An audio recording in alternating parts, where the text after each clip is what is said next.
आइए इस छोटे से वीडियो में हम 3 महत्वपूर्ण सर्वसमीकाओं के बारे में जानते हैं। वे 3 महत्वपूर्ण सर्वसमीका कौन कौन से हैं? तो पहला सर्वसमीका देखते हैं a प्लस बी का होल स्क्वायर। ठीक, तो ये कैसे करेंगे? होल स्क्वायर का मतलब क्या है कि ये पूरे कोष्ठक में जो भी पद है उन सभी का वो वर्ग है। तो a प्लस बी का होल स्क्वायर मतलब a plus B into A plus B लिख सकते हैं।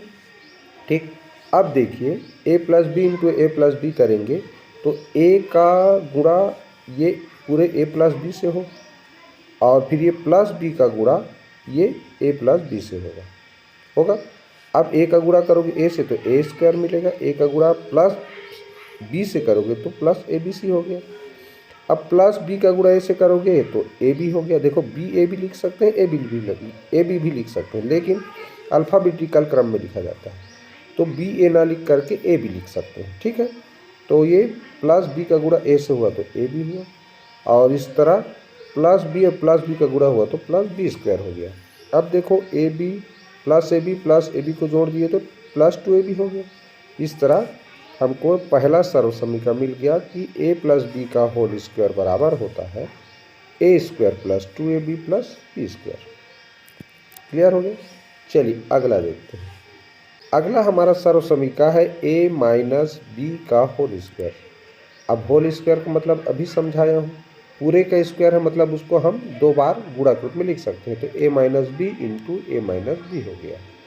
अब a का गुणा पूरा एक कोष्ठक के साथ करोगे, यहाँ देखो a का गुणा ये पूरे कोष्ठक के साथ a माइनस बी के साथ, और फिर माइनस बी का गुणा करेंगे पूरे इस कोष्ठक के साथ। a का गुणा करोगे तो a इंटू ए हो गया a स्क्वायर, और a इंटू माइनस बी के साथ हुआ तो माइनस से बी मिल गया। माइनस बी का गुणा ए से करोगे तो माइनस से बी, माइनस बी का गुणा करोगे तो हो जाएगा माइनस माइनस प्लस हो जाता है, बी का गुणा हो गया बी स्क्वायर। अब देखो ए स्क्वायर माइनस से बी हो गया minus 2ab plus B square. तो इस तरह से हमें a माइनस बी स्क्वायर बराबर मिला A square plus B square minus 2ab। तो इस तरह भी लिख सकते हैं, ये जो पहला लिखा है वैसे भी, और इस तरह भी लिखा जा सकता है। ठीक, तो ये हो गया हमारा सर्वसमीका क्रमांक 2। चलिए अब देखते हैं तीसरा। चलिए देखते हैं अब यह तीसरा सर्वसमीका और इस वीडियो का अंतिम। देखिए लिखा है a माइनस बी और a प्लस बी।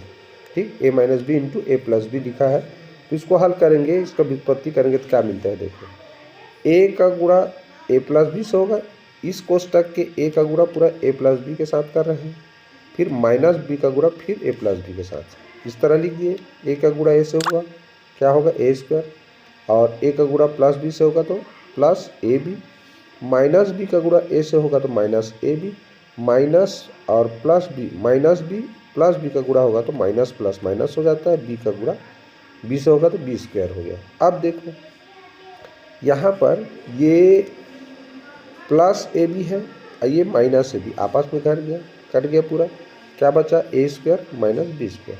तो इस तरह ये हमारा तीसरा सर्वसमीका का व्युत्पत्ति कंप्लीट हुआ। तो इस तरह क्या होता है, a minus B into A plus B कहीं पर भी लिखा हो इस रूप में तो हमको उसको ए स्क्वायर माइनस बी स्क्वायर के रूप में लिख सकते हैं, या ए स्क्वायर माइनस बी स्क्वायर लिखा है तो उसको इस तरह लिखा जा सकता है। ठीक, तो आप लोगों को यह वीडियो कैसा लगा प्लीज़ कमेंट करके जरूर बताइए। वीडियो को एक लाइक कर दीजिए, चैनल में नए होंगे तो सब्सक्राइब करना बिल्कुल मत भूलिए। तो नेक्स्ट वीडियो में फिर मिलेंगे, तब तक के लिए goodbye, have a nice day.